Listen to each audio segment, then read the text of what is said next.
মেয়ে দুটোকে বললাম সকাল সকাল আসতে, বেলা 9টা বেজে গেল, তাও ওদের আসার নাম নেই।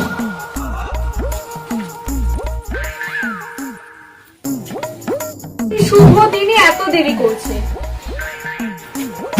মা, ও মা, ওই তো দেখি দেখি মনে হয় এলু বলে। মা, ও মা, কি রে, তোদের এতক্ষণে আসার সময় হলো? আমি কতক্ষণ ধরে তোদের জন্য বসে আছি। তা আয় আয় বস। হ্যাঁ হ্যাঁ মা, বসছি। জামাই কোথায় রে? জামাই এলো না?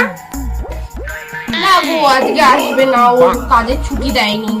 ও আচ্ছা আচ্ছা, ঠিক আছে, তুই এসে হাত মুখ ধুয়ে বস। তা ছোট আসবে না? ও কোথায় রয়ে গেছে? হ্যাঁ, ওরা আসবে বলেছে, ফোন করেছিলাম, ওরা বললো ওদের আসতে একটু লেট হবে। ওই দেখ, কথা বলতে বলতে তোর বোন চলেই এসছে। ও হ্যাঁ হ্যাঁ, ওই তো চলে এসছে। আয় আয় আয়, বস। বললে তোদের আসার সময় হলো? আমি আর বলো না, আর বাড়িতে যা কাজ থাকে, এই কাজ রেখে আর আসা যায়? এসো বাবা, এসো এসো, বসো।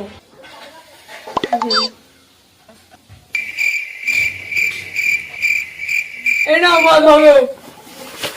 তা বাবা, আমি কিছুটা আম কেটে নিয়ে আসি, তুমি একটু বসো। কি রে ছোট, এত দেরি হলো আসতে?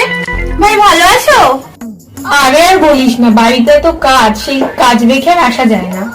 বাইরে খুব গরম রে, আমিও তো এলাম, মনে হচ্ছে পুরো মাথা ঘুরে পড়ে যাবো। হ্যাঁ রে, ঠিকই বলেছিস, আজকে না প্রচুর গরম। মা তো আম কাটতে গেল, নিয়ে আসছে, বস। আসুক তাহলে। তা তুই মামার জন্য কি কি এনেছিস? শোনো, ওই মায়ের জন্য একটা শাড়ি, বাবার জন্য একটা জামা, এইগুলোই এনেছি, বেশি কিছু আনতে পারিনি এবছর। আমিও তাই এনেছি। আরে মা, এইসবের আমার কি দরকার ছিল? খাও বাবা, খাও খাও। বেশি কিছু করিনি, সামান্য কিছুই করেছি।